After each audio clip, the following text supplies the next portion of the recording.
My people. Will Andrew Luck get lucky enough to have put up enough stats in his career to reach the Hall of Fame? I don't know. But while we talking about quarterbacks, is your quarterback going to be able to lead the NFL in passing yard? Look, if he a dual threat, I don't know. But we're going to find out in this episode. Matter of fact, it's not even an episode. This is a stream. Let's get right, production crew. Get me right, baby. How you like me now? How you like me now? How you like me now? Tell me how you like me now. How you like me? Yo, when I said get me right, I was not talking about that intro specifically. I felt like I gotta be more. I gotta be my own production crew on this one because you're selling me, bro. You're selling me, but That was man, that got the beat drop, man. That one was yeah, fire. nah. I don't want to hear that. Drop. I don't want to hear that. But what's up, everybody out there in YouTube, Facebook, wherever you may be watching this? You may be watching this on the replay. Why? Because you loyal and we love you. This is the SBS Crew, the Super Biased Sports Show, a place where a fan, yes, a fan, including Giants fans, could be a fan no matter how biased their take is. I'm one of your hosts, B Rob. I'm with my boys here. I'm going to go ahead and let them introduce themselves.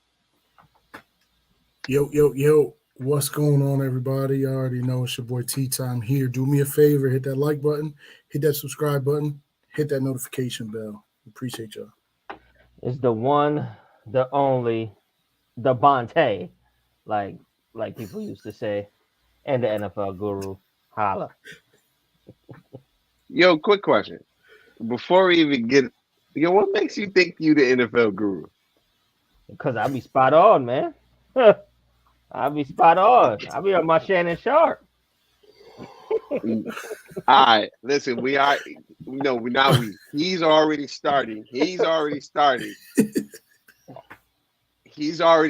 If you watch the last stream, you will understand.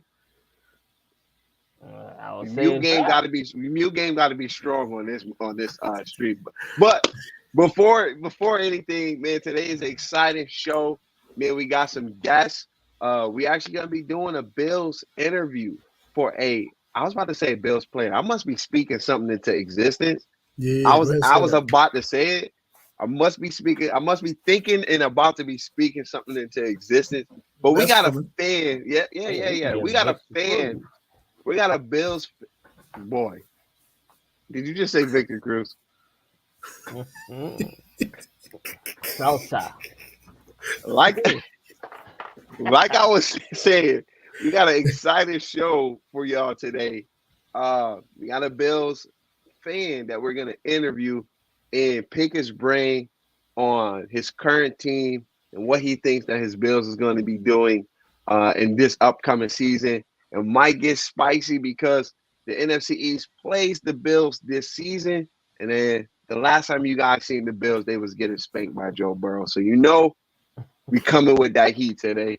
But even before we get into that, man, we got a good menu of orders on the menu this week. But yo, before we even get into that, because it's not on the menu, 1 out of 10. This is an impromptu question because I seen something regarding Alvin Kamara earlier. He's he's trying to get less trial, right? He's trying to get less of a No. I think it's happening. Yeah. Yeah, he played. Yep. 1 out of 10 chances. What's the chance that I almost called him Devontae. Alvin Kamara plays next season, and if he don't play next season, season after that. I think he plays. Go ahead. Go ahead, Bonner. Nah, I think he played.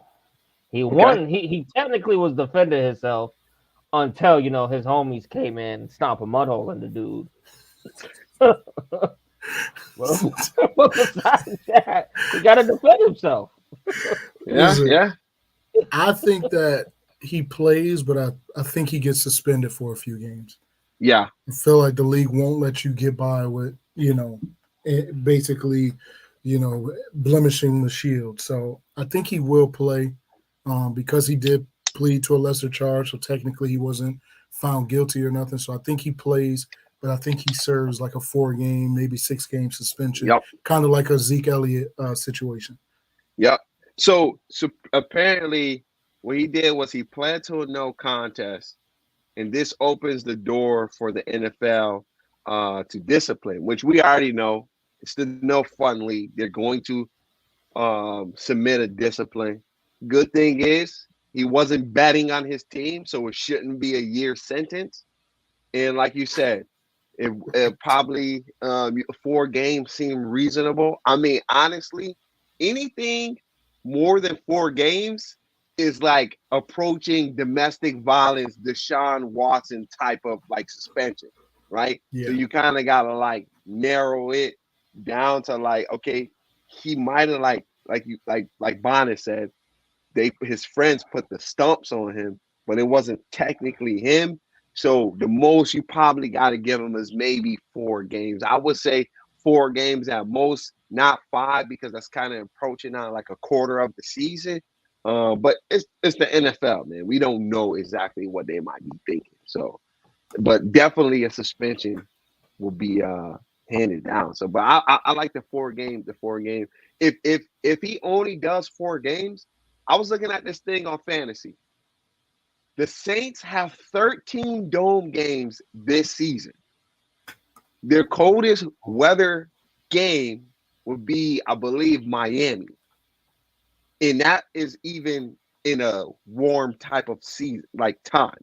So the fact that they got that many dome games, like if I hate to say it, and this might hurt you, this might be a pain a little bit, T-Time. But if you are a Chris Olave fantasy owner, he is going to be on turf 13 out of the 17 games in the season, and most of his games is going to be in warm weather. So he fits to get nasty, as they would say. Like, he fits to get nasty, right? That do hurt a little bit.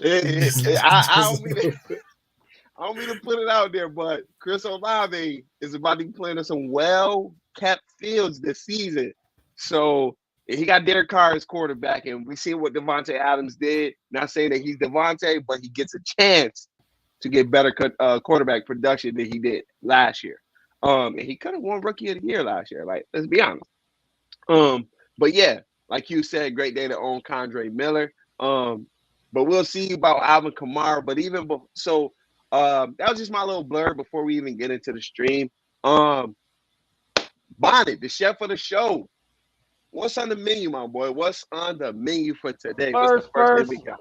We might as well start off with them Giants. We might as well start there real quick. All right.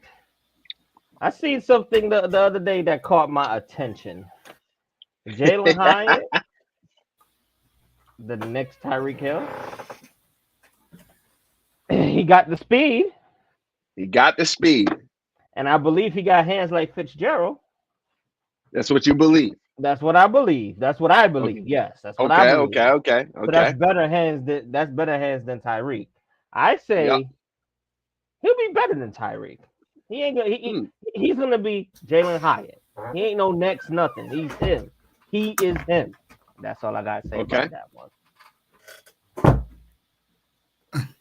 What's your thoughts, T-Time? Because he is in your division. So,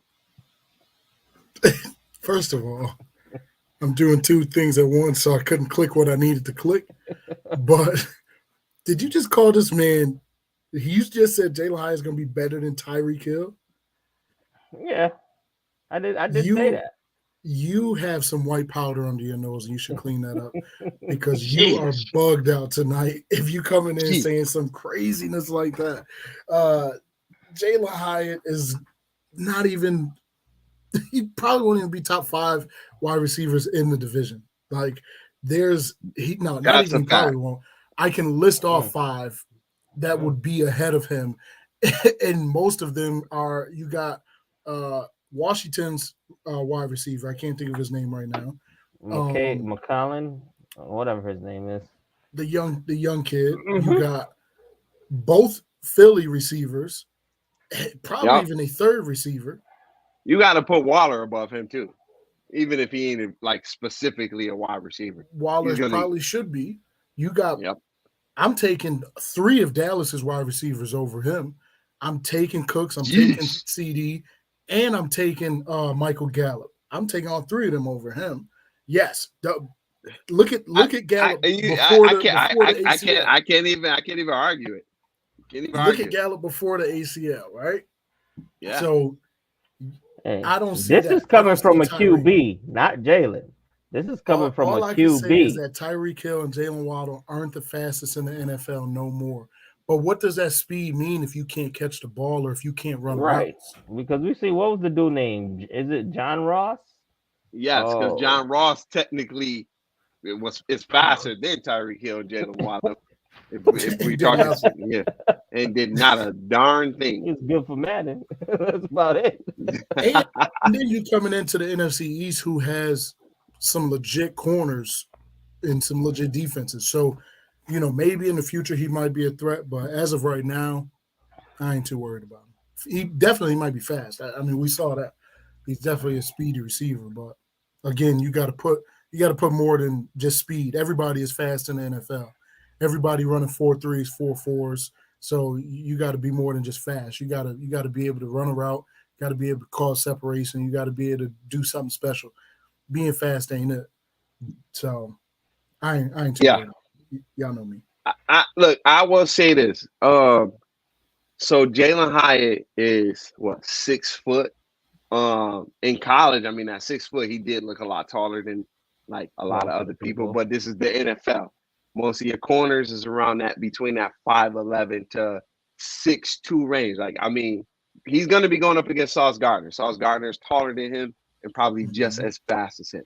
And even if Sauce is not as fast as him, his technique makes him just as fast as him, right? So we won't be throwing into his direction when Sauce is on him, though. Well, see, usually if you have that guy, you still throw into his direction. Ask T. Higgins. Yeah, we got Waller. We boot you. Okay. But, I mean, y'all not the Chiefs, so why would you can't really rely on your tight end to be the main guy. But like I was saying, at the end of the day, I think I have a lot of faith in him, not as far as him being exceptional the first year. I can say maybe, he may be faster than Tyreek Hill, maybe faster than Jalen Waddle. But honestly, it's like T-Time said, what does that really equate to? Be the fastest guy in the league, but if you can't cause separation, if you can't beat press man, it's not a lot of different things you are able to do or be as effective as other wide receivers. So it's going to be interesting to see as he grows, because even in that Giants offense, he's not even the number one wide receiver. Like right now, it's I think the kid Hodgins or something like that. He's touting himself as the number one wide receiver. And so it's going to be interesting to see, because Jalen Waddle is a primary slot wide receiver that can also beat you on the outside from time to time. So if Jalen Hyatt, which will most likely be playing slot when he begins, can't also translate his skills to the outside as well, you're gonna have a rough road to climb, especially in that division, because he's going to be playing dogs at corner for the rest of his career, like legitly. So, yeah, he about to be pulling the Odell Beckham rookie season, but besides getting hurt, but. You had to throw that one in. I'm gonna bring my boy Austin in so he could chime in on him. Y'all know him as, Austin. What's going on? Mac Jones MVP season, Gonzalez defensive rookie of the year season. You already know what's good with y'all, man. What's good? So what's your take on this one before we? I gotta say one thing. Didn't he cook Kool-Aid McKinstry? And didn't he cook? Who else did he cook that was over on Bama? Bama, relax. Relax. I will say. I'm about to say relax, because I got a Bama secondary player on my team. That ain't Diggs. I will say, coming into the season last year, he was definitely not the number one. That was definitely Cedric Tillman. If Cedric Tillman doesn't get hurt, Cedric. It's a if fact. Cedric Tillman doesn't get hurt, That's I don't think he has I was that big gonna of a say. season. I don't think he has that big of a season. That's a fact. That's a fact. But hey, QBs say what they want. Receivers say what they want about their QB. It is what it is. Only time will tell, I guess. Right? Yep. That's a fact. So, that is a fact. But yeah, because we got a very famous line from a very potent wide receiver, Pat. Who they're gonna stick up for their guys, you know. So you know, like you said, QBs is gonna say what they're gonna say about their wide receivers, and wide receivers are gonna say what they're gonna say about their QBs. That's a fact. Yeah. All right. So Bonnet, this is a spicy one. And we was talking about it. I seen it. And it's a lot of mixed feelings when it comes to this. But we got to talk about that man, Andrew Luck. Is Andrew Luck a Hall of Fame player? That is the thing that's going on right now. His stats look as though, for what he did in his short career of a time, that he should be a Hall of Fame player. But this is a great debate because you have a player that put up some very great numbers for what the league was at that time in a very short amount of time with not as much talent that current quarterbacks have today. So the debate is today, is Andrew Luck a Hall of Fame player? Does he get the gold jacket? Or is he going to be like some of these other quarterbacks who have good stats, but they just don't make the cut? Well, I'll make this quick. If he is going to be in the Hall of Fame, it won't be the first ballot. Okay. It's going to take a few years. I respect it. Because if you think about it, all the QBs that have retired, like Matt Ryan, is he going to be a Hall of Fame QB? Yeah, I respect it. Joe Flacco. We already know Eli Manning is his first ballot. And then there's Tom Brady. So all these QBs got to go in before he gets in. I'm sorry. But Tom not even eligible. Like Brady, he can get it before Tom. He's gonna be. Yeah, he's not even gonna be. For me, I mean, looking at old boy numbers is crazy, right? Yeah. Like Andrew Luck came in, and his offensive line cost him his career, basically. Let's put that out there. Because the man was sacked 174 times in, 6 seasons? 6 seasons. But in spite of all of that, he had 23,000 yards, 23,671 yards. Dude had 171 touchdowns. The numbers is there. I just don't think the career is there, though. I don't think he stuck around long enough. And regardless of the stats, I feel like the league will punish him just from that. Like 6 seasons and you got it and you get into the Hall of Fame. I don't think it's going to happen. You know, he doesn't have a Super Bowl. You know, like, yeah, the touchdowns is crazy, right? Like 23, then he jumps to 40. Then the year he got hurt, he only had 15, but then 31, 39. Yeah, that stuff looks great, but I just don't think it was enough, you know. And honestly, the NFL probably going to punish him and not put him in the Hall of Fame because, how many? And keep it real. We feel like Andrew Luck robbed us of, you know, his greatness. Like we thought he was the next Peyton Manning. You know what I mean? And the NFL feel like he would have been better. I mean, let's be honest. Probably would have been better, you know. And then if they would have actually invested in the offensive line so that the dude didn't get sacked, he averaged getting sacked almost 30 sacks a year. You know, 41, 32, 27, 41. Like that's crazy. Sound like Joe Burrow in the beginning. And not even mention the regular QB hits that he takes. Yeah, QB hits is worse. I'm sure it's crazy. So because QB hits, you're in mid release and you about to get your rib cage all open. Exactly. Yeah. So for me,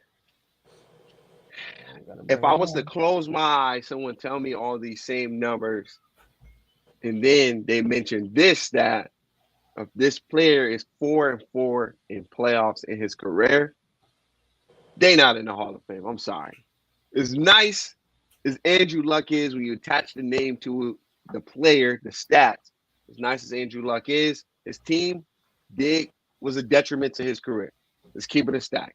But when you look at it and like, okay, today's football, there are quarterbacks almost getting sacked, if not more, just because the sheer amount of passing attempts we have per game. We have quarterbacks dropping back 40 to 60 times in a game, right? So that all automatically increases the chances of them getting sacked and potentially getting sacked just as much as Andrew Luck. As nice as the numbers are, like you said, and I don't want to make it a longevity thing, but it's just like it feels like a longevity thing, being that I gotta agree with Bonnet on this. It's other quarterbacks that are deserving, and if you were to get in, you wouldn't be a first ballot Hall of Famer. You would literally, it'll probably take you a couple of years to the voters finally be like, you know what, we got to put Luck in. It'll probably feel like one of those. And like even like Jason said, hell no. Like I kind of feel like that too, because it's like the way you like retired sucked, and then on top of it, it's just like you robbed a lot of people. But at the same time, for the human being, we don't know what he was dealing with mentally.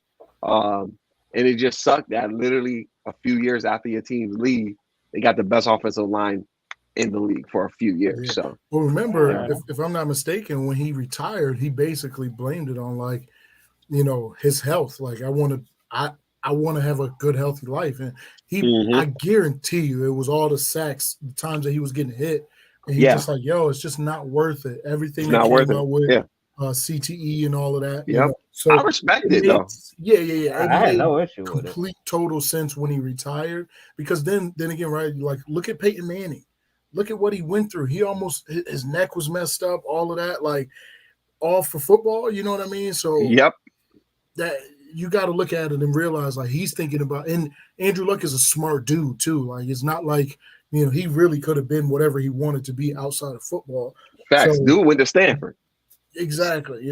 So it made sense for him. And I as fans, like, we applaud him and, we hope nothing but the best. As the league, though, I just don't see them, being like, yeah, let's put him in the Hall of Fame. I don't think that's gonna happen, especially like the voters and all of that. I just don't see it. I don't see it happening. Not after 6 years. I mean, you'd have to do some crazy.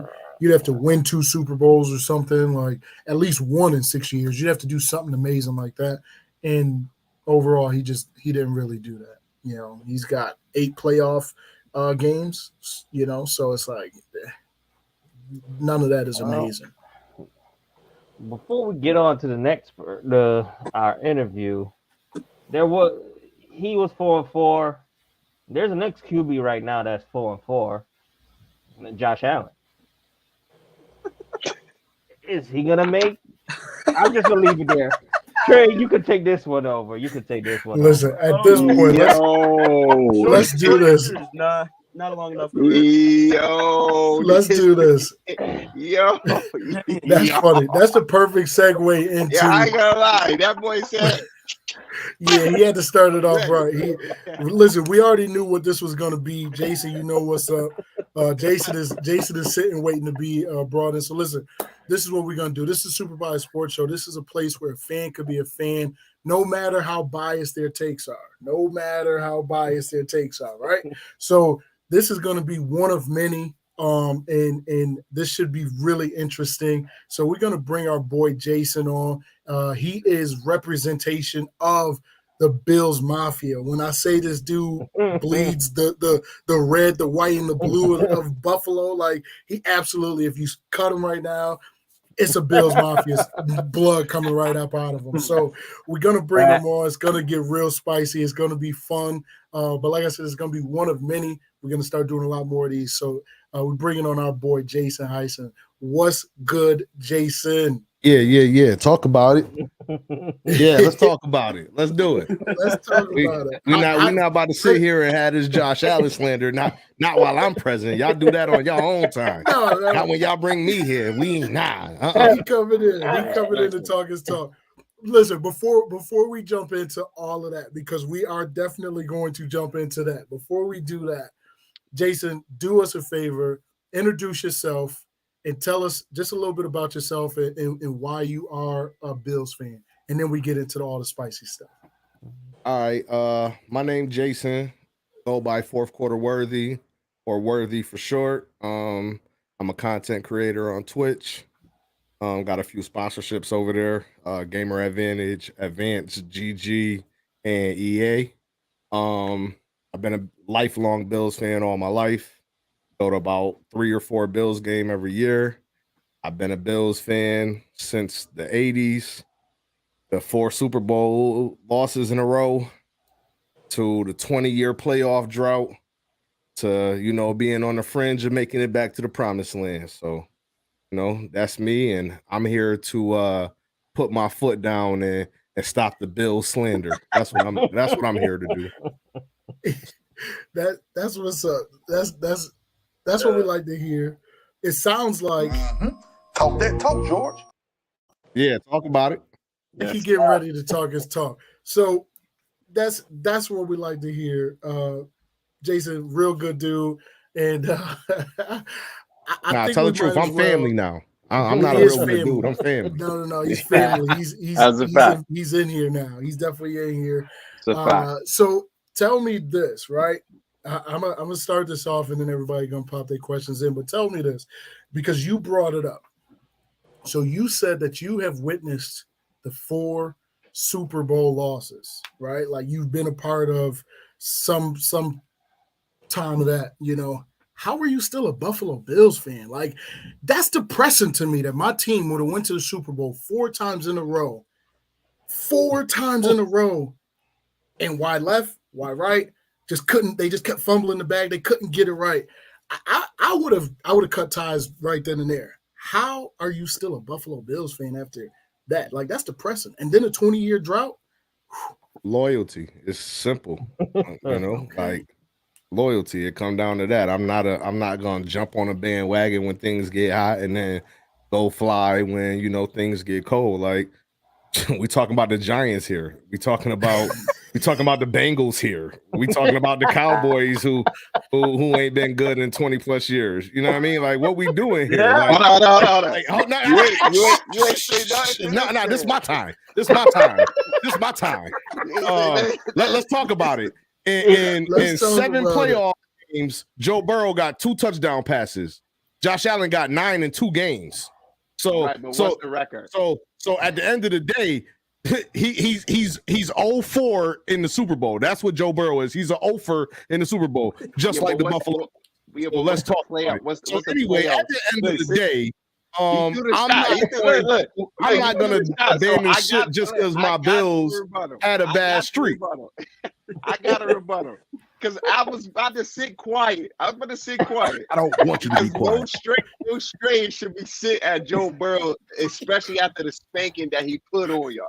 My impromptu question is: what is the playoff record, considering the fact that Joe Burrow has played less football games than a Josh Allen? What is the playoff record? And then on top of it, while you're answering the blatant question that we already know the answer to, is Josh Allen going to continue to give you fits like you've been dealing with since the 80s? Because I want to know how much them depression bills was costing your therapist for all them years you had to deal with Super Bowl after Super Bowl after Super Bowl after Super Bowl. Like, you experienced this. I mean, I was a kid though, so like I wasn't invested. I didn't buy no jerseys. I didn't go to no games. Like, I was a kid. I was a po kid watching it on TV. So at the end of the day, I wasn't invested as I am now. Now I got autographed jerseys. I got about 30 or 40 Bills hats. I go to 3-4 games. So yes, now I'm invested. Now I'm gonna talk my crap when they blow the game. But I mean, last year. Let's talk about it. Buffalo went 13-3 last year with you ain't answer my question that they went through. You answer my question though. What was your question? What was Josh Allen playoff record? I believe it's like I got you. He's 4-4. 4-4. Joe Burrow's only 2 losses in the playoffs have been championship games. It's different levels to our conversation. And the defense sound won those Josh Allen games for for sponsored y'all. by Wendy's. Joe Burrow did not win no games for y'all. It sounds like your defense needed to win y'all the last game. He had, in the year y'all went to the playoffs, he had 2 total touchdown passes the whole playoffs. Yo, that's not your quarterback doing his thug dizzle. No, you want to know what's crazy too? Why he only maybe had two touchdown passes. You know what rookie wide receiver broke the record for playoff yards in the playoff season? Yards don't put points on the board. Yards don't put points on the board. But you know what? You know what points on the board transition to? Wins, because he only got 2 losses. Last time I checked, he had a great defense behind him. Whose fault is that? No, it's nobody's fault. But we're not about to sit here and crown Joe Burrow for disappearing in the playoffs and his defense propelling him to the next level. It's not what we about to do. Just because your quarterback do 10 things for nothing, like what? Like you said, all the touchdowns versus Patrick Mahomes for nothing. Them same 13. Talk that talk, George. Yeah, them same 13 seconds and pack them boys up. Okay. That's not on Josh Allen. Josh Allen did everything he was supposed to do. If I'm not mistaken, in them same 13 seconds, Joe Burrow drove the ball down the field on the Chiefs, and we got to kick the field goal. Go to the Super Bowl. Because of Josh Allen, that's why we now have a new overtime rule. Because they said what we not about to do is not allow Josh Allen to touch the football. That sounds like your quarterback ain't good enough. Josh, if you remember correctly in that game with 4 minutes left being down, Josh Allen went down and scored a touchdown. The defense, because they wanted to play prevent, allowed another touchdown. Josh Allen then went down with 1 minute and 19 seconds left and scored another touchdown. And then the Buffalo Bills did the stupidest thing ever and did not squib or sky kick the ball, kicked it out the back of the end zone. And then what did they do? Come out again and play prevent defense. Literally, Travis Kelce, they came out, they saw what Buffalo was coming out in. Travis Kelce said, call timeout. Hey, yo, they run that same defense. They come out in that same defense. I'm running right up the seam. Just throw me the ball. I guarantee I'll get us in field goal range. That's not on Josh Allen. Look, I'm going to say this. Hold on. One more thing. Hold on. I'm going to say this, and then we're going to ask our questions. That same 13 seconds that y'all allowed, we turned around the very next game and did what y'all was supposed to do. But I'm going to go ahead and let the person who's going to ask the first question. Before we start asking questions, let's also talk about this. Because y'all defensive coordinator saw what Buffalo did and said, hold on, what we not about to do is play prevent defense, and we're going to spend 5 at that quarterback. No, you said what you said. Now let me say what I want to say. I know this your show, but you brought me here to talk my talk. It's levels to it because we had already beat the Chiefs earlier that month. Bro, Josh Allen is 3-1 against the Chiefs in the last 4 games. Look it up. Look it up. Who's talking about Joe Burrow? You was talking about Josh Allen. I'm talking about Josh Allen. And you brought in Joe Burrow to the conversation. Because Joe Burrow didn't do anything for the Bengals. His defense held them up. Now, if Buffalo's defense you were talking about Joe Burrow. He would have been in the Joe Burrow. But let me say this. In defense of Joe Burrow, you cannot say that his defense carried him and act like the same thing didn't happen for Peyton Manning. We didn't say nothing about Peyton Manning on that defense. 1,000%. It was okay. That Denver defense, even Vaughn won the MVP. But that Indy defense did not carry that Indy defense did not carry Peyton Manning to a Super Bowl. Peyton Manning and Reggie Wayne took them to that Super Bowl for sure. But all I'm getting at is that it's okay if your quarterback don't play a perfect playoff run. Yeah, it's a team game at the end of the day. It's tough in the playoff. I mean, we got to sit here and we got to say, Buffalo's defense dropped the ball, and what we do with the defensive coordinator. He's sitting at home this year, not playing and not getting paid to be a defensive coordinator. That's true. All right, but on to our first question. First question is from the Bonnie. You want me to say it for you, or you got it? No, I got it. Well, I'm gonna transfer mine to to the Patriots, the Bills' daddy. Go ahead, Austin. All right. So Austin. it's Austin, the Patriots fan, But I got. Disgusting. What is your opinion on the Diggs situation? The what situation? The Diggs situation. Stephon Diggs situation. There is no situation. He just wanted to have as pertinent of a wide receiver as he is. You give the man 140 targets a year. He gets you 100 plus catches. He has like a 95 catch percentage. He gets you over 1,300 yards and 10 touchdowns every year. You would want, especially when you have a brand new offensive coordinator come in and replace the coach that went to the Giants. Y'all got a good one. I got to salute what he did over there last year. I was absolutely applaud Brian Dable for taking the Giants to the playoffs, and especially with no wide receivers whatsoever. That's a fact. That's a fact. How crazy. That's just Brian Dable bleed that Buffalo blood. And, we diehards. But nevertheless, nevertheless, Diggs is like, yo, you brand new here. You don't know everything that we've been through. You just was sitting in the quarterback room. Now that you got promoted, let me say something. And you don't want to hear what I want to say. All you want to do is ride Josh Allen coattails all the way and just make Josh Allen the biggest superstar Buffalo has ever seen. And Diggs like, y'all paid me $100 million too. You going to hear what I got to say. I mean, he's just a wide receiver, though. And then, so also let's take it to perspective, right? Up until week 9, he was seeing at least 10 targets a game. He was putting up numbers. Yeah. Josh Allen hurts his arm against the Jets. His numbers go down significantly. The whole problem with that is they knew that Matt Barkley couldn't carry that team. So they told Josh, if you can just throw it a little bit and get us through until the bye week and we can put a little bit more effort into getting your arm at least somewhat relatively healthy, we'll do that. So now he's not throwing it to Diggs. He's not waiting on the double move. He's not waiting on the long ball. He's throwing dinks and dunks and just running out of the pocket because he really don't want to throw the ball at all. His numbers go down significantly. His catches go down significantly. Buffalo in a lot tighter games. Now when it comes to the playoffs, his passes are off because he's playing in a more isolated situation. The defense can really zone in on what they want to do to stop you. He's getting a double team the whole game. He's like, why are you not moving me and motioning me into the slot and giving me one-on-one matchups and mismatches? You just want me to play the boundary.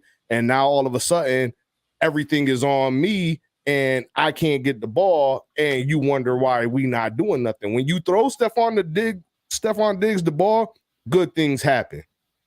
When you throw the ball to Gabe Davis, you're going to get drops and you're going to get oopsies.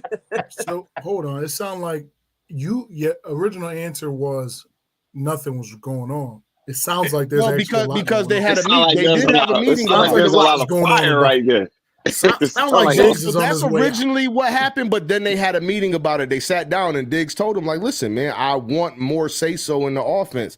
I want to be able to tell you what I see, the defense that I'm playing against, and I want you to be able to adjust to what it is that I tell you, and I need you to take heed to what I'm telling you instead of just trying to blow me off. And once they sat down and had that meeting, and they said, you know what, we understand, and Josh Allen gave him the back and said, hey, I understand where you're coming from. Give him a little bit more respect. What happened? The very next day, he was at the training camp. Now, mind you, the media is going to blow everything out of proportion because it's the off season and they have nothing to talk about. Yeah, but it sort of sounds like at any given moment, if something don't go Diggs his way, he's gonna explode again. And I'm gonna tell you the truth. As you get deeper into the season, the same thing gonna happen again, bro. I don't agree with you. Look, unless the Bills get a run game, teams are gonna zero in on playing Diggs the right way.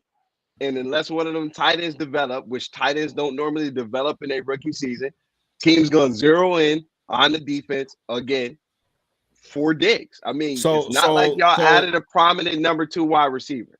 So hold on. Now you're not wrong in anything you said. However, this is the thing. The one thing Buffalo has never had in Josh Allen's tenure is a 2 tight end set. They don't run 2-1-2s. So with that being said, even if Kincaid needs time to develop, he's still on the field. He still has to be accounted for. We still have Knox, who has a great rapport with Josh Allen. We also have Dalvin Cook's little brother, who averaged 5.7 yards a carry last year. We also brought in Damian Harris, which is a bruiser who's going to be able to get you that 2nd and 1, 3rd and 1, 4th and inches. So you don't have to run Josh Allen on power sweeps and quarterback keepers. You also have Latavius Murray now, who's a 240-pound back that once you get inside that 5-yard line, give him the ball and just let him take that bruising and that pounding on 1st and 2nd down. So Buffalo did make upgrades, and then they also drafted Osiris Torrance, which is going to be a huge upgrade at the guard position. So with that being said, I definitely can see Buffalo running the ball more. Josh Allen has made it adamant in interviews that he's getting older. He's been able to avoid injuries for the most part, being able to run the ball. So I see that he's subconsciously thinking about, okay, I need to run less and protect myself more. And now that I have more weapons, I'm going to use those at my disposal. The one thing that I can also say that I haven't seen very much in Buffalo, and hopefully we'll see more of it this year, is giving Josh Allen the ability to audible at the line of scrimmage. They'll call the play, and it's like, that's what we running. Yeah, but see, with the audibles, it really just comes with the trust that the offensive coordinator got in Josh Allen to see what he's seeing and to be able to make a switch. And even if we, again, still talking about the Diggs situation, from what it sounds like, again, goes pretty much just proves what I'm saying is right. You saying more tight end sets. You saying brought all these running backs. You saying they're going to run the ball more. It sounds like lesser production from Diggs to me. No. And like I said, no. If things ain't working Diggs' way, who the dude is, he's Listen, showing us listen, he can be a bomb. This is what you got to understand. This is what you got to understand. When teams run 2-1-2 sets, oh, what's that? Diggs about to have one of these on real soon. Never. But the thing is, when you run 2-1-2 sets, you can run and pass out of that. And you let the defense, but you let the defense dictate to you how you play call. Yeah, but so I can understand if you got blocking on. tight ends, but you only got one blocking tight end. Kincaid is not a blocking tight end. Teams can come out and cover two and put a safety or linebacker on Kincaid and still double team Diggs. You only running 12 personnel. So listen. If you doing that right there, that's when you run the ball. So, and if you got two high safeties, that's when you know what you do. You audible out to 4 wide and you put your 2 tight ends in the slot, or you put one of them on the outside and move Diggs to the inside in the slot. That's advantage defense. That's advantage defense. No, it's not. If you got Kincaid and Knox on the ends and you move Knox out wide, and then you put Diggs in the slot against a linebacker or a slot cornerback, Bruh, unless Kincaid shows defenses that he has the ability to win on the outside, but they're not going to respect that advantage defense. I didn't say you. I said Knox. I said Knox on the outside. And the Knox is not an outside winning tight end. He's not going to beat anyone vertically. There's not a line. There's not many linebackers that's going to be able to stick with Kincaid. He's a great route runner, and he has a very good catch radius. You tell me what linebackers y'all going to face this year that are not good coverage linebackers. Because every team y'all play got a good coverage linebacker. Some of them do, not all of them. All right. Because we're not worried about Dallas. We're not worried about Dallas. I already told you what it is. 35-17. We spanking Dallas. It's a 3-score game in that game. 35-17. Josh Allen to Stephon Diggs, 8 catches, a $130 and 2 tutties.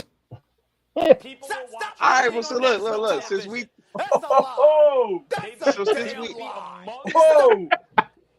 talk about a team that is notable for their my money never funny. So if you want to bet it up, we could bet it up. Look. Since we talking about a team that is very notable for their defense, what is your opinion on where you're going to rank Buffalo's defense in your division? Out of the 4 teams in your division, where would you have?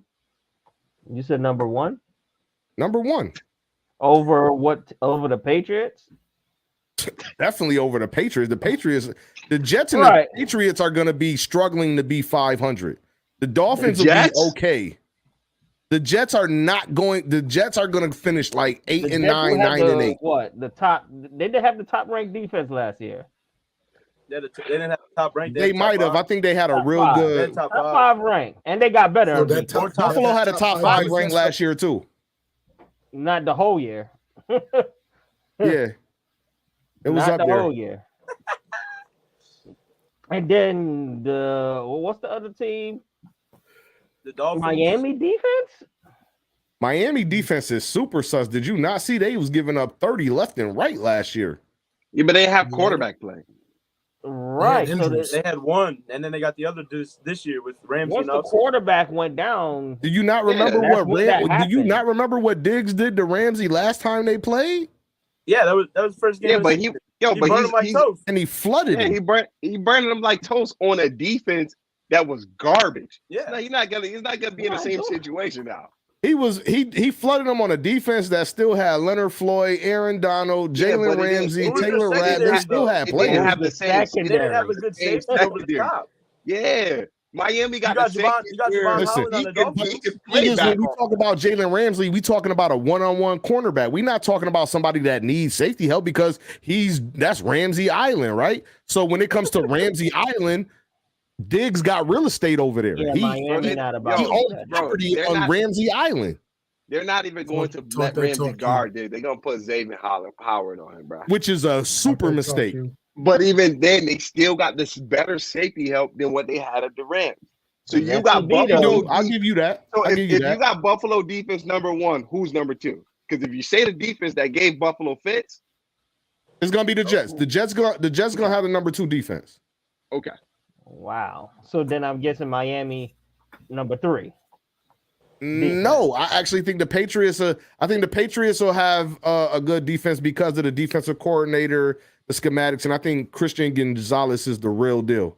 So their defense gave people fits last year, and they were pretty much tanking last year. They wanted to look competitive, but I don't respect Miami team. Now Miami in the first 5 weeks of the season, that's dangerous.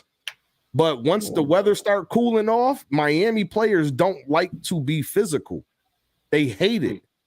They bones is brittle because they play in the South and they blood is thin. So once that weather start changing and they got to play in the cold, they don't want to hit no more. You can really just take them out of the game. They'll be great for the first 5-6 weeks of the season. Then fall going to hit. And everybody going to be squishing the fish. And then at the end of the day, they have Tua turn the ball over at quarterback. So we not about to act like. Yeah, but no. We can't disrespect Tua because when Tua is healthy, he has the top 2 wide receivers in the league. This is proven. Because they're the top 2 fastest wide receivers in the league. So he throws a 3-yard drag route and they take it for 80 yards. That's not Tua. Hold on. No. Hold up. Because it sounds like you're making an excuse. Because Tua, no, I'm not making an excuse. This is something that I've had a problem with for a long time. Hold on, let me speak on this. No, but listen, when Tua is healthy, he's the most accurate quarterback in the NFL. Demo. So make sure you add that too, because it take an accurate quarterback to get these same wide receiver balls, whether it's a 5-yard hitch, it's a screen route, and all of these things.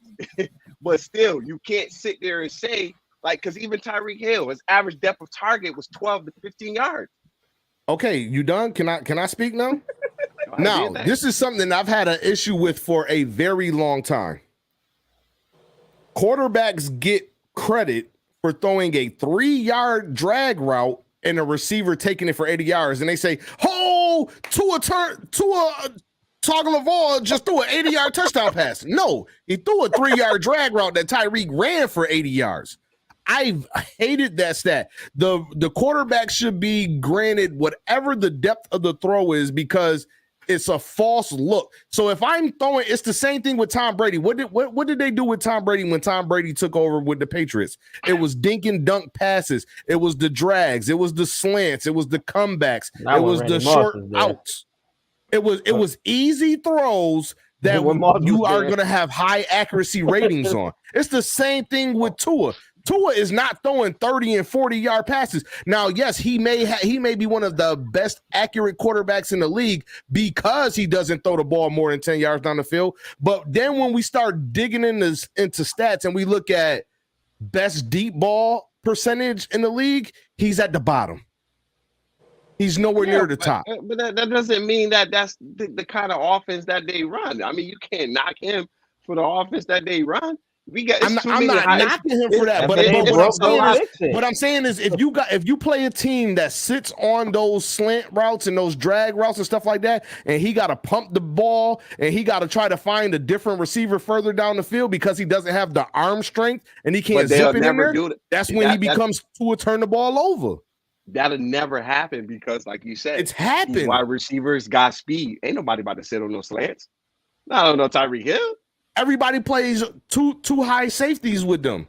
And the quarterbacks play a cover 2 where they play underneath on soft squats or hard flats. And then if you get by them, we got safety help over the top. Listen, you're not about to disrespect to it, bro. You're not about to disrespect to it. I'm telling you, bro. Tua trash. But going back to the Buffalo having the top defense. You think Tremaine Edmonds being gone is going to hurt that or no? No, and the only reason why I say no is because Tremaine Edmonds, the one thing Tremaine Edmonds has never been able to do in his 5 years in Buffalo was make the splash play. He never made the big. He never made the big. He never made the big fumbling hit. He never made the big interception. He never made the strip sack. He just, I'll tackle you once you get to me. That was his thing. Nobody of the Bills defense really did that. Wrong. Matt Milano was a goon. Stop playing with me. Yeah. But you still, I mean, if that defense going to be that great, that's banking on be Von number Miller. one Von in Miller's y'all still division. coming off at ACL. I'm about to say because if I'm not mistaken, hold on, but you got to also remember we had a top 3 defense until Von Miller went down. We were also playing like week 6. That's cool, but what I'm saying is he went down with an ACL. Okay, yeah. He's not coming back to be that. He's not about to be Von Miller before ACL. He's older. He's coming off an ACL injury. That's gonna impact y'all. Okay, now this is what I'll say. Von's still coming back, and Von's still gonna be Von. He may not be Von of the Denver Broncos Super Bowl run, but we got to remember that in 6 games, Von had 8.5 sacks for the Bills last year. You got to respect Von, but like he said, you got to right now. Hold on. Let me be the same. We also got Leonard Floyd to come off, who's also a goon, right? Plus, we got young people like Gregory Rousseau, who had 9 sacks last year. We got Ed Oliver. We got Ed Oliver who can beat the double team. Tim Settle and them boys on the inside, right? And we just signed Poona Ford this year, who's like 5'8", 320 pounds, who offensive line can't get their hands on him because he's so short, right? So I say that to say this. We also had Trey White coming off an ACL injury last year who didn't play until week 6 or 7. Right. I expect a good year from him. We had 2 rookie cornerbacks last year. We also lost Micah Hyde. We also had Micah Hyde last year gone after game 2 of the season and still had a top 3 defense. So when we look at it, you get back a healthy Trey White. You getting back a Von Miller who is a menace. You upgraded at the Leonard Floyd position. You still got Matt Milano in the middle, running the middle of that defense, but you got Micah Hyde and Jordan Poyer both back, both healthy.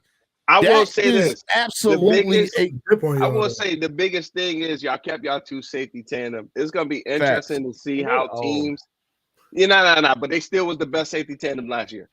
Can't knock them for that. It's going to be interesting to see how teams exploit your off-ball linebacker, the opposite linebacker other than Matt Milano. What you about to say, T-Time?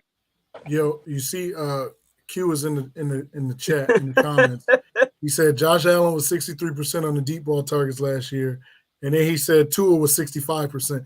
So that kind of shoots down that argument that Tua couldn't throw the ball deep because he did it at a better rate than your quarterback. If my quarterback throws the ball deep 200 times and he throws it deep 12 times, and there's only a 2% difference, I'm gonna take my quarterback every day of the week. That's just fact. I respect it. I'm literally what we talking 2% here on Josh Allen, who threw the ball deep multiple times. Josh, but for what Tua is doing in his offense is working, and to an extent, the only thing that stopped him was his head injury. That was it. Wasn't nobody. Look, I will say this. I will say this. He got a lot of validity to what he said because Tua definitely didn't throw as many 20-yard pass or more passes than Josh Allen. So he does got a lot of validity to what he's saying, but at the same time, it's like, again, two different kind of offenses. So like let me so let's do this. Let's do trying this to get Diggs to the ball end this argument. To end this part of the argument, let me see a raise of hands who's taking Tua over Josh Allen. It depends on I'll rest my case. All right, no, it depends on who my wide receiver core is. That's not a raise of the hand. That's not a raise of the hand. You flatline. No, I'm pointing at Bonnet. Bonnet had Tua. Oh yeah, Bonnet always gonna take Tua. And he was in the MVP conversation. Nah, he was though. He was though. No matter if he throw 2 yards, 3 yards. Let's be honest. The MVP conversation is one in the media. Like, let's be honest. Like, come on. Yeah, we know jacking that. And we all knew Patrick Mahomes was going to get it regardless. Like, yeah. Well, he's gonna probably get the LeBron treatment now.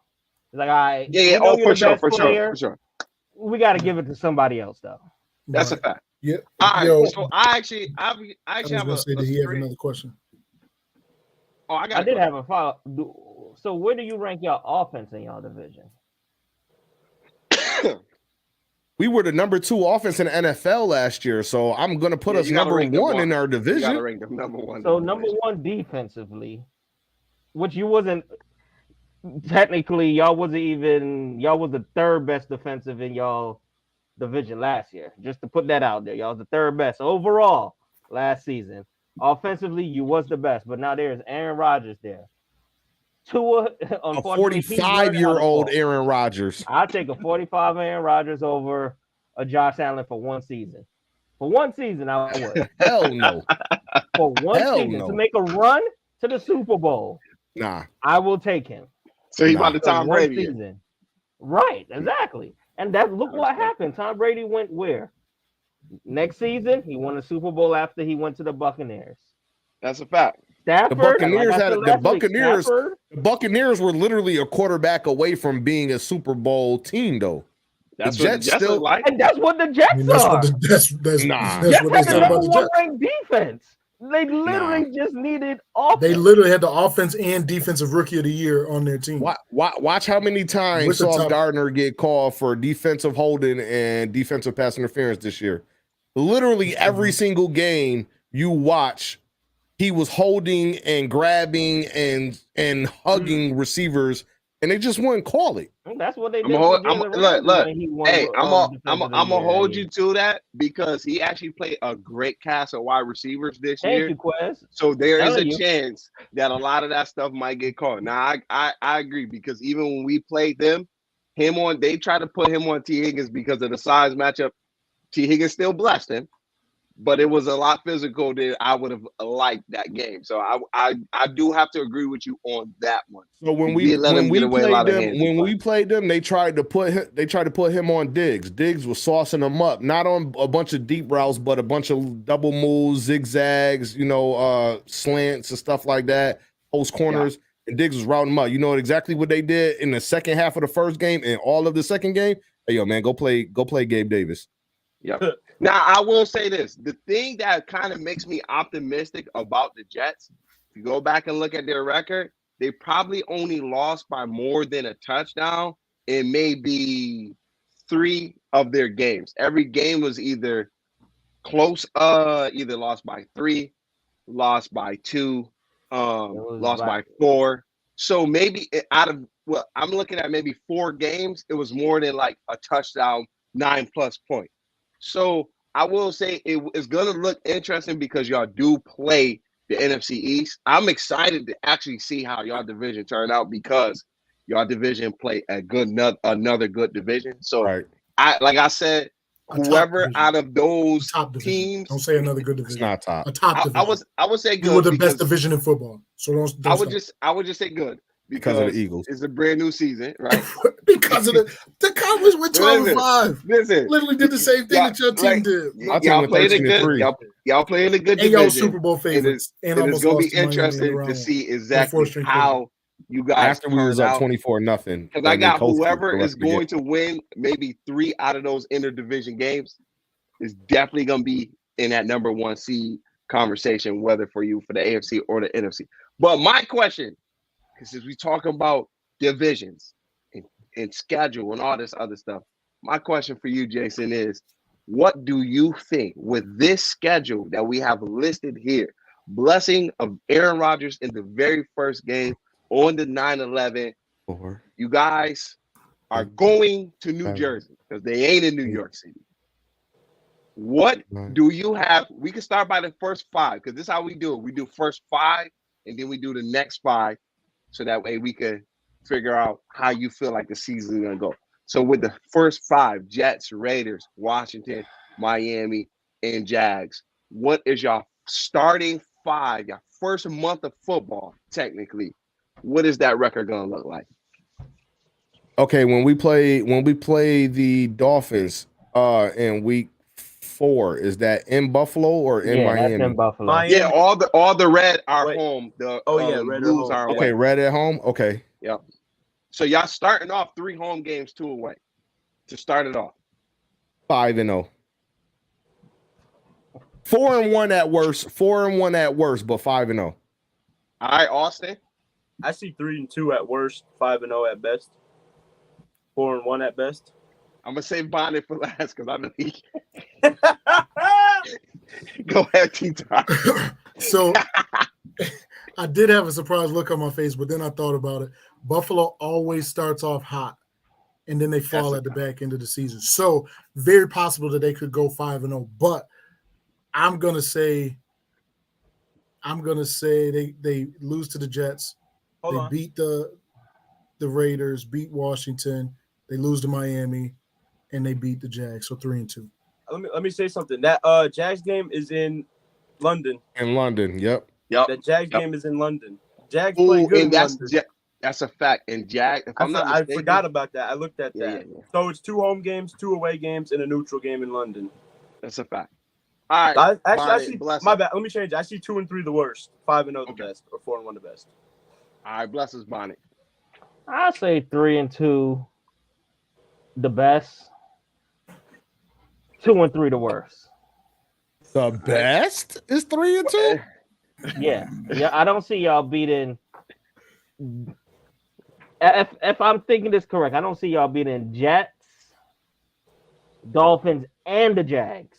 You losing 2 out of those 3. I don't know which one, but y'all gonna lose 2 out of those 3. Okay, so I'm not gonna lie because I have the Bills splitting division games with the Jets in Miami. So either or, whether I do it now or later in the schedule, it's gonna be a split. So I think to start off the season, at best, I give them 4-1 because it's Duval County over here.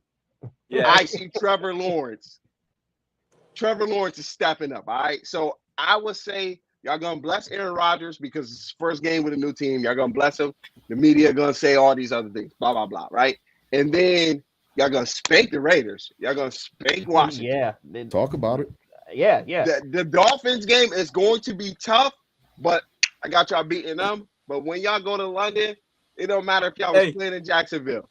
I got Trevor Lawrence winning that game because, and again, starting 5-0 will be perfect. So I got 4-1 on the top end, 3-2 at worst. I don't see y'all losing more than 2 games in this first 5. No more than 2. But yeah. Realistically, I see 4-1, 5-0. What I will say is the Jags do have a game the week before in London already, so they don't got to travel. When they play the Falcons, they don't got to travel. Yep. So, all right. So your next 5, you at home against the Giants, Y'all play the W. Patriots, W. Buccaneers, W. Bengals, and Lost. then the Broncos. W. How is that next 5 started for y'all? 4-1. We're gonna beat the Giants. Buffalo is going to be absolutely laser focused. So if we do go 4-1, I could see it being the Jags game that we slip up on the same way we slipped up on them 2 years ago. However, that's what make me think that we'll win that game is because that game was real fluke. Yeah, that game was real fluke.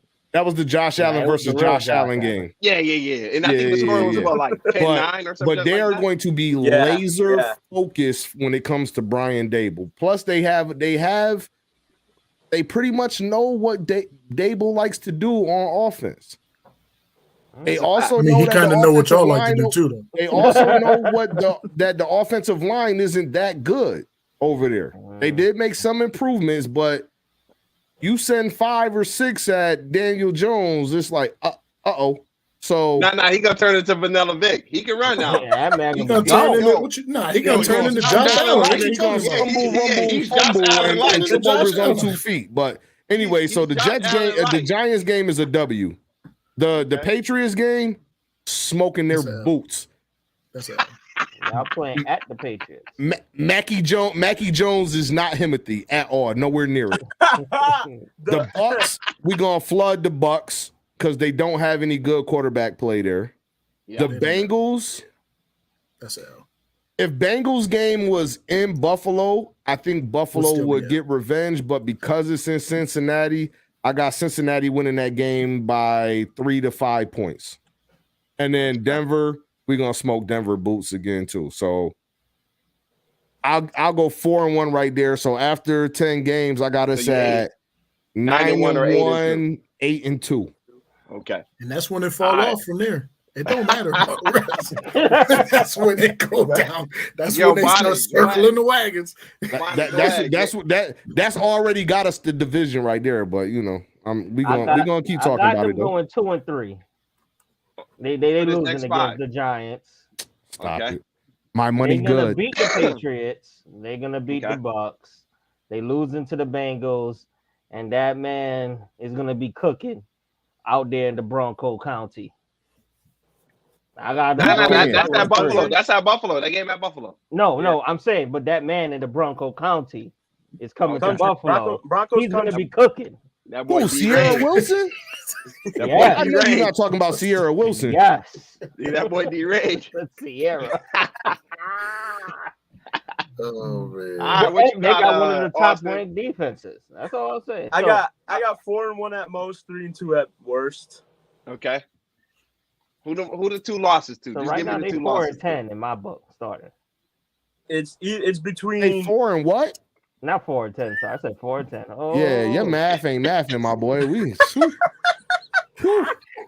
hey, when they praying on my downfall. 4-10. It might be. Again, my money not funny. I'll take all bets when football season starts. We need to pin this one right here because this is the truth, bro. I'll say the definite loss is the Bengals, but they could lose anywhere between the Giants, Patriots, or Broncos. That's to me those are toss-ups. But the Bengals is a definite L. All right, T-Time, what you got? We going to that Buffalo game too. You better. We going to the we definitely got to go to that Giants game.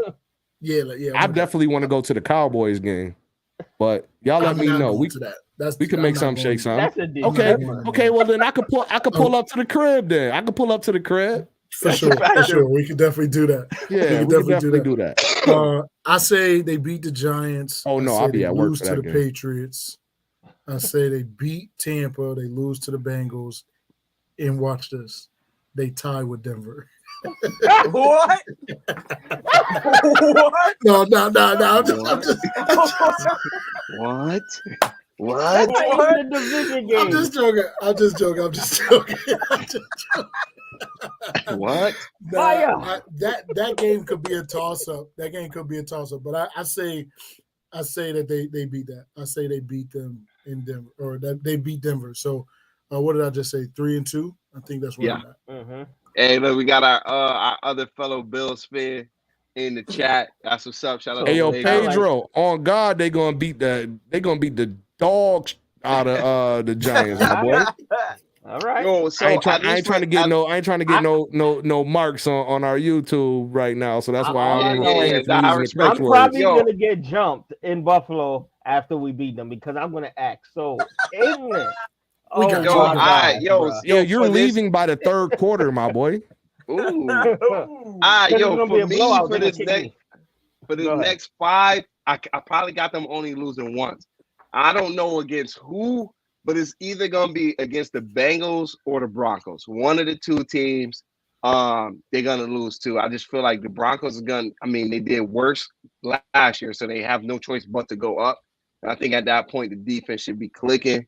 And I don't know. I got a little confidence in the Broncos this year. So for your next 5, you got the Jets, the Eagles. You get a bye week, then you play the gauntlet of your season. This is the gauntlet right here for your season.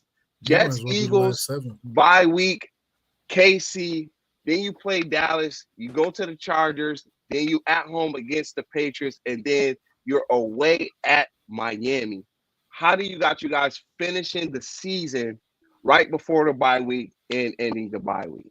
All right, so right before I get to there, let's also take into account that there's like 10 games between the Buccaneers and the Bengals game for Buffalo. So they do get extra time to prepare for that game. And then they have 8 days for the Bengals and the Broncos. So that little extra time that they got in there is going to be very crucial for them. Yeah, because y'all 4 games, including the Bengals, is a tough stretch. It is. Right I'm not even gonna lie about that. But that little extra time, because you from the Patriots game to the Bucks game is 4 days. Yep. But then we got 10 before we see the Bengals. And then we got 8 before we see the Broncos, and then it's back to 6 and 7. So I do think that bodes well for Buffalo. That little extra bit of rest time and prep time is going to be huge for them. Now, this is a dog fight for the rest of the schedule. I say we possibly drop these next 2 games, the Eagles and the Chiefs. Because we've beaten the Chiefs 3 out of the last 4 games, and this time and I'm telling you, this is the thing that I'm really getting frustrated with is that those 4 games that we played the Chiefs have all been in Kansas City. Like, can we get Kansas City to come to Buffalo just once? Like, don't worry. I felt the same way. Like, we always playing in Kansas City. Like, give me a little bit of home field advantage. But I think that we lose because the Jets game, though I think we're going to win that Jets game, is going to be a dog fight. That's going to be probably a Tyler Bass field goal at the end of regulation to win that game. And the team is going to be exhausted and they're not going to be ready to play the Eagles. And I could see the Eagles taking that game. And then the turnaround and having to fight. Now, what we do say, though, is I like y'all coming off the bye week against the Chiefs. I was going to say, I do like having a full 2 weeks to be prepared for the Chiefs. That game for me is a toss-up. We've played the Chiefs well. We do play the Chiefs very well. So I don't know what's going to happen in that game. I like that y'all playing them in December opposed to earlier in the season. That too. Yep. And it depends on what that type of weather game going, because if it's a bad snow or it's bad rain or it's windy and they gotta run the ball, I think Buffalo is a little bit more prepared this year to run the ball than they have been in the last 5 years, whereas Kansas City is really predicated on passing the ball. And even though teams know they're passing it, Patrick Mahomes is just a wizard. So if the weather is a nasty weather game, I could definitely see Buffalo making that hard on the Kansas City. And even if it's a fair weather game, I could see Buffalo making it hard on Kansas City. That having Kansas City after the bye week is absolutely huge for Buffalo. And it'll give Buffalo now Buffalo wins that game. It gives them the confidence to say, listen, man, we're going to the Super Bowl. We done knocked them off again. especially and I believe that is going to be seeding around that time too. Now we're talking about seeding in these last 4 or 5 games, talking about who's going to be the first overall in the AFC. So that game is going to mean a lot to Buffalo. Championship always going through Patrick Mahomes. We'll see. We'll see. It's the Patrick Mahomes championship, literally. They got a tough schedule this year too. So no. The Chiefs actually got one of the easiest schedules this year. Mm-hmm. They got one of the easiest schedules, right? They're playing the NFC North. Oh, so you're right. You're right. Their first game is against the Bears. Like they got an easy schedule this year. They're set up to go back to the Super Bowl. No cap. What else is new? The Cowboys being at home, all week leading up to that game, they're going to talk about Buffalo losing 2 Super Bowls to Dallas. They're going to show the highlight of Josh Allen running over the safety on Thanksgiving from 2 years ago and being adamant about giving up the first down symbol and just how bad they abuse the Cowboys. Buffalo, and that was in Dallas. Buffalo is going to come and be ready to play Cowboys in Buffalo, and we're going to dog walk. We are going to dog walk. I don't care what noises you playing in the background, Trey. I don't care about the look on your face right now. That's the same look you gonna have on your face. You gonna get your look. Tea time. You gonna get your. You gonna go next. Yeah. Sit back and relax. Real quick. Chargers. Sit back and relax, Mister. We've done nothing in 25 years, but we think we American teams. Sit behind over there. Chargers, Patriots, Dolphins. How does it end? The Chargers always find a way to ruin their season at the end of the year. I still don't like their coaching staff. I don't think he really has a clue on how to run a team, because with all the weapons that they have over there and the fact that I really am a fan of the quarterback there. Herbert. Justin is phenomenal. He has a rocket of an arm. He can make all the throws, but all they do is check down central to Austin Eckler and slant routes to Keenan Allen and prayers to Mike Williams. What we doing here? They definitely that definitely is going to be interesting. So your last 2 division games, are y'all going 1-1, 2-0, 0-2?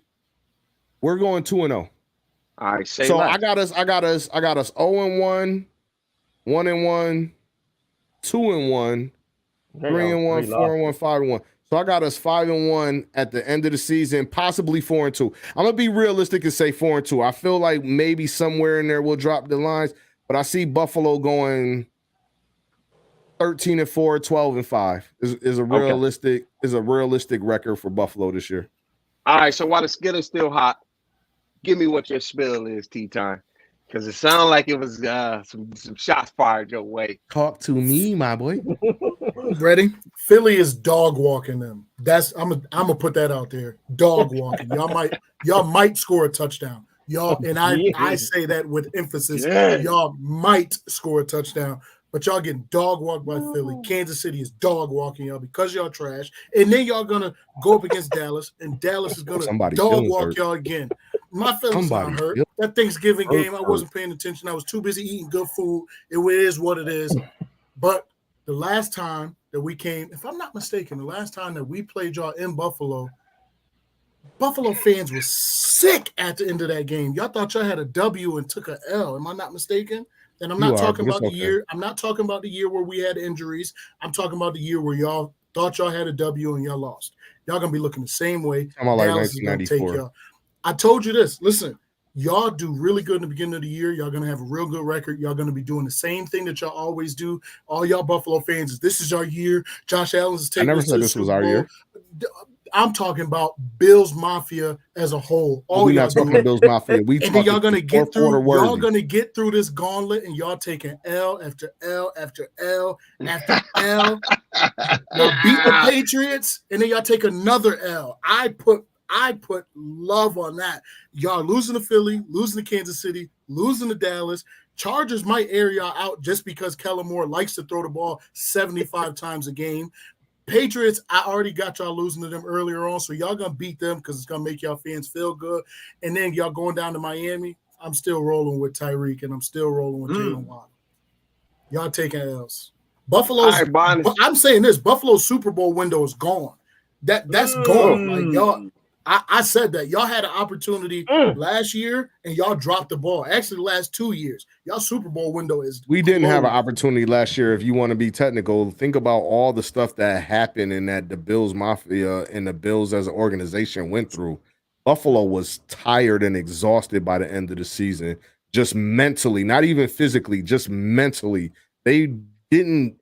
Football was not number one in their priority by the end of the season last year. Let's keep it a by buck. the end of the year, but y'all was already done well before that. That y'all was talking about when well we went 13-3 during the regular season. Y'all lost to the Vikings. Josh Allen literally gave. Once I saw that, I said y'all season was over. Then that's a fact. There was no y'all had no reason. We lost to lose to the Vikings. We lost a game to the Jets, and we lost a game to Miami. And we beat everybody the Jets else. Wasn't even going to be a 500 team this year, and they beat y'all last year with no quarterback. Yeah, I know. That was the game Josh Allen got hurt too. Oh, so his injury. I was about to say you kind of sound like San Francisco fans right now. Listen. I'm not making excuses. I'm just rebuttaling what he's saying because he's saying that our Super Bowl window is over. We lost our starting quarterback. And let's also stay facts. You came on here earlier talking about your backup quarterback wasn't capable. Whose fault is that? We lost our starting quarterback to an actual broken hand, and we went 4-1. You talking about that? That's your organization's fault for not having a running back, for not having a backup quarterback. We actually did have a running back. Both of our running backs actually had. His name was Josh Allen. Both of our running backs last year had top 5 yards per carry. They just didn't run the ball enough. It was because Josh Allen was running the ball. He was your quarterback. Devin Singletary averaged 5.2 yards a carry, and James Cook averaged 5.7 yards a carry. Which were I'm not I will say that those stats is a little bit misleading based on the amount of attempts and windows. Like how he was saying Tua throwing the ball down the field. But go ahead. Yeah.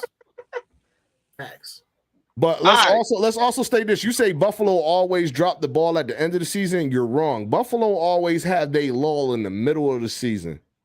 Right around the 8, 9, 10 game mark is when and then the last 5 games they turn all the way up. If you think about it, last year, if I'm not mistaken, Buffalo won 5 of their last games last year, and the year before that, they won like 6 or 7 games in a row to end the year. So it's not the end of the year where they start tanking. It's definitely like after their first 7 games where they hit that hump. So Bonnet, what do you got them finishing the season? They play the Jets, Eagles, KC, Dallas, Chargers, in the 2 division games. How you got them finishing? I got them beating the Eagles. Mm-hmm. I got them beating the Eagles. I got KC winning. It hurts to say I got Dallas winning. I got them beating Chargers and the Patriots and losing to the Dolphins. So that's what, 2 wins? No, 3 wins. 3 and 4? Yeah, they 3 and 4 in that span. No, all right. 3 and 2. So the whole season, I got them, 7 and 9, is it? Hey, yo, somebody get this man some help. I don't have them making the playoffs. Hey, Ramon, blink twice if you being held hostage, bro. This man said. Wait, let me say this. This man talking about the Buffalo Bills. If we talking about their records with McDermott, they were 9-7. They were 6-10, 10-6. Now watch this path: 13-3, 11-6, 13-3. Leads me to believe that they're going to go back to that 11-6 because they are the Buffalo Bills. They do the same thing over and over and over again. And I'm not going to read you their records prior to McDermott because it was atrocious. So I don't think that I'm lying. Look, I will say this. That I'm lying. I will say this. Not even just because of what you brought up about McDermott. the way this schedule looks, it's at least 6 dog fights in this schedule, right? Now, I'm not knocking Buffalo's ability because, like he said, I do like the rest in between games because other than Cincinnati, who got a lot of rest, is going to get a lot of rest in between our games. Buffalo does go through a stretch where they get a lot of rest days, and then they play their last gauntlet of their season right after the bye week. One thing I will say is I dislike that the bye week is week 13 because it's like at the end of the season. So you got to have guys make it to that point, get rested up, all that, and then you play the gauntlet. So, but I will say, not even just because of what you said about McDermott, the season, the way it looks on paper, can scream 11-6. But even then, 11-6, that's not a team that's not going to win their division. Because even if they win 11 wins, I still got Buffalo winning the division, whether they win 11 games or they win 12 games. But I still got the Jets or Miami being the other team that make it in. I don't think there will be – I think the Jags will probably be the only division where it's only one team that comes from that division. But go ahead, Austin. You said nothing wrong there, sir. Give me – kudos to you for being sensible. So starting with the Jets, right? Yep, starting with the Jets. All right. I'll give them the Jets win. So the Eagles, huh? So you got them sweeping the Jets? No, I got the split. First match? Okay. Yeah, I got the split. So I'll give them the Jets win. The Eagles is an L. Coming off the bye week, it's gonna be a dogfight in Kansas City. I got an L. Again, hurts me to say. Same thing with Ramon. He said the W to the Cowboys. They get the L. The Cowboys win. I'll give them the Chargers win, the Patriots win, and the Dolphins L. So 3 and 4. They could come out of their max 4-3, in my opinion. Okay. For myself, I don't know if I gave mine. I don't need for me. It's either they're gonna come out of that 4-3, or 4-3, or 5-2. I definitely. I'll respect 5-2. Between the Eagles, KC, and Dallas, they're gonna win at least either 2 or 1. I don't think they'll lose to all 3 teams. They're gonna either win 2 of those games, or they're gonna lose, or they're gonna only win one of those games. Because it's a crazy stretch. You literally have a division game right before you play the defending NFC championship champion. So it's gonna be a tough schedule. It's gonna be interesting to see how it goes. We got one more. Else? So let me say this. I'm a huge fan of having a week 13 bye. Right as the weather starts to change, right as it starts to get cold, you've went through a hard patch in the season. And I think that will give them that ability to reset. If I'm not mistaken, we had like a week 7 or a week 9 bye last year. Mm-hmm. So then they had to rattle off 9 games in a row on top of trying to make sure they won the division, on top of everything that they went through in the city of Buffalo off the field, and still trying to get ready for the playoffs.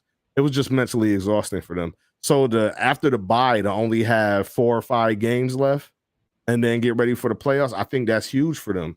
I don't think that I will want them to win every game after the bye.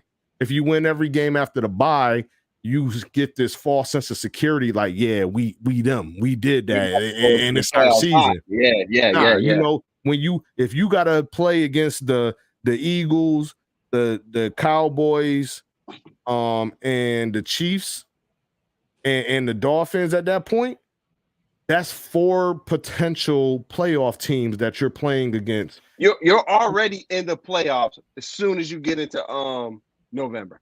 Because 9 out of 10, the Jets will probably be a playoff team. You know the Eagles will be a playoff team. Come off the bye. You got Kansas City. You know they're going to be in playoff mode. And then you got the Cowboys. You know they're going to be in playoff mode. And literally to end your season, the Chargers are either going to be trying to fight to be able to be in that division. And then you got 2 teams that they're either Miami trying to get into the playoffs and the Patriots either trying to wreck everybody else from their seeding. So the end of the season does bowl pretty well for you guys as far as like y'all matchups. Because whether you win or lose those games, you in gauntlet games that's going to get you prepared for the playoffs. 1,000%. Before we wrap up, tea time, Bonnie, you got anything else? I was saying one more thing, but now we good. I got one more thing to say. I think there's only 2 teams out of the 5 people that's here right now. It's only 2 teams that's making the playoffs. I say 3. I say Giants, Bengals. Well, we already know. We know New England not making it. Correct. We already know that, so he's out. Facts. Then the Giants would be next on that list. Facts. Then I know you're not saying Cincy not making it. Cincy definitely gonna make it. We know Cincy making it. Yeah, they're gonna win their division. Buffalo did not make the playoffs in because Dallas is definitely making it because Dallas is one of the top teams in the NFC. So explain that logic to me. I feel like you guys gonna have a setback. Something's gonna happen. You don't have a run to start the season. Y'all don't have a run game at all. Y'all don't have a run game to start the season. When our running back is returning, how do we not? He's returning, but you think Tony Pollard is going to be Tony Pollard of last year? Just like no different. Hold on, no different than you thinking that. No different than you thinking that Von Miller is going to come back and be Von Miller before an ACL injury. Von Miller don't have to stop on a dime. He don't have to cut. He don't have to spin. He don't have to juke. That is a lie. That is not a lie. It's literally everything that he has to do as a rush end. He has to spin. He's got to power through somebody. It's a different type of speed, though. It's a different type of speed for those movements compared to a running back in the open field running at full speed and trying to break down to do a cut move. He broke his leg. He didn't tear his ACL. It's a big difference in that. Yeah, but that bone's still gonna be healing. Like, is he gonna start the season? No, he probably gonna miss the first 4 to 6 weeks. He's starting the season. He's already on pace. He started. These surgeries are crazy. He just came out and said that he feels like he's faster than before the injury. Now, granted, Von Miller said the same thing, that he's gonna play the Jets game. I don't think so. That's on y'all. I have no doubt in our running back room whatsoever. Especially who y'all got after Tony Pollard. I like Malik Davis at our running back. We got Deuce Vaughn. He was nice. Old boy from Tampa, Jones. I'm having. You talking about Ronald Jones, the guy that runs around the league but don't get no play time and don't get to stick nowhere? Nah, that's okay. But that's compared to Buffalo's running back room. Y'all might finish last in that division, bro. That's crazy. That's what Chris Canty been saying. Chris Canty been like, Dallas is only winning 5-6 games. Chris Canty is saying that for clicks and likes. That's clearly what I'm just saying. I'm saying before we leave, can we pull up the Cowboys schedule? Can I see that? Can I just give a quick little loss, win, loss, win, loss. Easy 12-5. Easy 12-5. Easy. As bad as my record, as bad as my schedule is this year, I'm willing to bet you that the Bills have a better record than the Cowboys. Ooh. Doubt it. Ooh. It's either yes, I'll bet, or it's no, I won't bet. You almost have y'all sweeping y'all division. Y'all got the number 1 offense in the league. Y'all got the number 1. We definitely got the number 1 offense in the league. We averaged 27.8 points a game last year. I can promise you that offense is not going to be number 1. I can promise you that. Okay, especially with the fact 2. That Diggs don't even want to be there. Okay. Diggs will have over 1,200 yards and another 10 touchdowns this year with 90 to 100 catches. So, 1,200 is great. That's great. CD will have 1,500. So what does that mean? And 15? Be like 7-10 on the season. Our division. There you go. All right. At New York Jets, loss. Giants. I mean, well, first of all, because I already had them losing to the Giants. So they lost to the Giants. They lost to the Jets. They'll spank on Arizona. They'll spank on New England. They're going to get blown out by the 49ers. They're going to lose to the Chargers. So what we got there? We got 0-1, 0-2, 1-2, 2-2, 2-3, 2 and 3. 2 and 4 to start, right? Yeah. Then they beat the Rams. We just beat Los Angeles though. So y'all beat the Rams. That puts you at 3 and 4. You get spanked by Philly. That puts y'all at 3 and 5. But Philly don't beat Dallas. So what are you even talking about? I'm not. This sounds like a casual take right now. Hush, young man. That's what this sounds like. This sounds like somebody's been on Twitter for way Hush, too long. young man. I'm talking. None of that. Y'all split with the Giants. Y'all split with the Giants. Y'all beat the Panthers. Y'all beat Washington at home. Y'all lose to Seattle. Yep. You get swept by the Eagles. Crazy. You get smoked by the Bills. That'll never happen. Y'all in the Dome in Miami. If Tua plays that game, y'all lose that. Y'all lose to the Lions. Don't sleep on the Lions. And then y'all gonna lose. Then y'all gonna split with Washington too. So y'all got about 8, 9, 10 losses on your on that schedule, my boy. Y'all got 2 losses to the Eagles. You got a loss to the Bills. You got a loss to the Lions. A loss to the Dolphins. A loss to Washington. A loss to Seattle. And a loss to New York. And a loss to the 49ers. That's 8, 9 losses, my boy. Y'all are 9 and 8. 8 and 9 type team this year. Book it. Book it. Book it. You said it. Perfect. There was no. Now, like I said, I'm willing to put my money where my mouth is that Buffalo have a better record than the Dallas Cowboys. I'm also willing to put my money where my mouth is that Buffalo is going to smoke your boots in week 15. Ooh. I'll take you up on both of those because Bonnet must have slid you some of that powder because you got some white stuff all over your Hey, you know I'm drug free, baby. I'm a school bus and a limousine driver. I am drug free. You are talking absolutely crazy. So that we could put it on record on the stream, we got $50 per bet. So $100 in bets. $50 on both bets. $50 Easy. Buffalo have a better record than y'all. $50 that Buffalo beat y'all week 15. It's a bet. Book it. You got it. You got my Cash App? You got my Zelle, my PayPal? I don't need it, but I will send you mine. Okay, because I'm collecting. Okay, because I mean, or we could do cash. We could do cash. Yeah. I got a hundo for you right there. We can do cash. If you think about it, y'all will be there for that Buffalo and Cowboys game at somebody's house. Maybe because the limousine might pay me to go up there and watch that game. So if that's the case, then I'm gonna slide up there and go get that mugger. You know what I mean? But that's funny. I'm gonna make my money for driving the limousine up there. Then I'm gonna come home and get paid for you. Say it the right way. Say it the right way. You're gonna go make my money. No. Put it out there like that. You're gonna go make my money. Make sure they tip you good. Make sure they tip you good. Oh yeah, my tip will be about $300-400. My tip will be about $300-400. You know what I mean? Like it's light money. You know what I mean? It's light money to me. Buffalo just like I got an old head at the job that paid me $100 a year for a spanking on the Patriots. Crazy. The Cowboys are trying to get in the playoffs. That's wild. It's cool. Listen, that is crazy. Still, not in week 15. That's crazy. Not in week 15. Boy, that's wild. Not in week 15. Listen, but you know what? 5 weeks. Listen, the only reason I say they won't because the one thing Buffalo not gonna do is sit their players in week 17 and 18 versus the Patriots and the Dolphins. The last 2 years, the Dolphins had the ability to make the playoffs, and what happened? Buffalo beat them in the regular season and knock them off. It's the same thing. Buffalo is not letting divisional players get in there. Dallas fans get labeled as delusional, but nobody else does. That is the craziest. Nah, Patriots fans do too. That was a delusion. Patriots fans do too.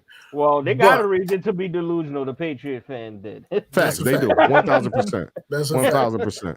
So I listen. You got us at 9 losses. Great. We got this. 7 to 9. 7 to 9. All right, B-Rock.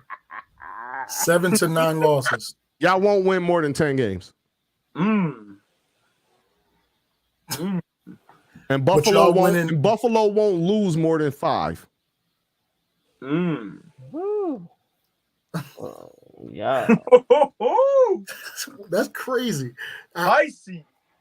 But you know what? I didn't expect anything less. I did not expect anything less. The way the food is smelled in my house. I gotta wrap this up. So we can debate this. We got plenty of time to debate this because my boy Jason is definitely sipping something, sniffing something, shooting something because that's a wild take right there. That is I drink water. Okay. I came from the gym. I was right before I got here. I went to the gym, so I was pumped and ready to go, my boy. I bet you did. He needed to psych himself up because his team obviously wouldn't get him to 2 months. 2 months to the season. 2 months. Listen, Austin, if I'm you, I'd be sitting here like, man, 14 more months. We know we ain't gonna be nothing this year. I gotta wait till next year for my team to even be remote. Until they get rid of Mac Jones, I'm not gonna hold you. If they start Bailey Zappi, I like New England's chances to win more games than if they start Mac Jones. Mac Jones is the complete opposite of Himothy. He's not Himothy. He's what are we doing here? Why is Bailey Zappi got a swagger about him? He can really ball. I call Bailey Zappi Joe Burrow's father in college. I wonder how B. Rob would feel about that. Last year when we drafted him, he passed the all-time passing touchdown record and the passing yards record in college football. So I like Zappi, but I don't know why they said him. Bill Belichick does not know. He got lucky with Tom Brady, but let's talk about it. He had Jimmy Garoppolo. Faded him. Yeah, he went. He had 3-1. They got hurt when Brady got suspended. Yeah. Then the same thing with Jacoby Brissett. Jacoby Brissett was good for them too. They didn't want Jacoby Brissett. Yeah. Now they got Bailey Zappi and they still want to go with Mac Jones. What is we doing here? Mac Jones' cheeks. Bro, cheeks ain't the word, bro. He is terrible, bro. I will say the past 2 years has been rough because we had a defensive coordinator calling offensive plays. So, but Mac Jones' cheeks. But I'm excited to see what Mac Jones will do under Bill O'Brien. I feel like when you hear the name Mac Jones, I think about a Tupac line. Ain't no hope for the future. Like it's no hope for the Patriots' future if you attach the name Mac Jones to it. It's over, bro. Yeah. Y'all giving away W's. Y'all will play hard. Y'all a first half team. You see what my name is? Fourth quarter worthy. We light things up in the fourth quarter, and we gonna put teams away this year. Oh man, no! Now they coming. They getting violent. The Patriots do, but they getting violent in the chat. Not the little hoodie though. Listen, no. We gotta wrap. It starts spicy, man. Listen, do this for me. I would appreciate everybody that was in here tonight. Please do not forget to hit that like button of the video, hit that subscribe button of the channel. We definitely appreciate y'all. Please do come on here weekly. Tuesdays, sometimes Thursdays, but mainly Tuesday nights. Come chop it up with us. We always having a good time. We're gonna do a lot more fan interviews. This one was a dope episode. This is everything that we thought it was gonna be and some. Jason, we appreciate you, man, for rocking with us, repping your team like you always do. We appreciate that. Austin, I know I got a few people that came in and watched the episode tonight. So Corey, Knockin, Jay. Make sure y'all hit that like and that subscribe button for me too, man. If y'all mess with me and y'all love me, these my brothers. You know what I mean? Yes. I haven't met Austin personally, but the delusional Cowboys and the delusional Giants and my boy that's the Bengals fan, them my guys, man. Them my brothers. So make sure y'all smack them buttons for me, man. See, he trying to keep this stream going. No. He want me to respond. Go ahead and shut her down, man. T-Time is not a delusional Cowboys fan. I'm also a Gemini, so I gotta have the last word on everything. I'm not let y'all say anything else, man. Just hit the stop button. Hit the stop streaming button. We out of here. Cowboys fan. It was dope, man. I look forward to more videos, and I look forward to more guest appearances, and I can't wait for the season to start because y'all not gonna want me back on the show then. Because all my projection is gonna come true, and y'all gonna be like, man, what's the lottery numbers? Nah, y'all should have believed me when I told y'all in July. Listen, we definitely gonna have you back. We definitely. One thing about the Supervised Sports Show, we always bring you back. This is a place where a fan can truly be a fan, no matter how biased his takes are. You heard that? How biased your takes, how biased his takes are, or your takes. So we definitely will have you back. We definitely believe in that. Wow, there's some real Bills love in here. Listen, y'all got to come back though. We got to get out of here. We appreciate y'all. Everybody, appreciate y'all. Love and God bless y'all, man. Yeah, we out of here. This is the Supervised Sports Show. It's a place where a fan can be a fan. It's the Bonnet. It's tea time. It's fourth quarter worthy, and it's your boy Austin. B-Rob already checked out. We'll hit y'all on the next one.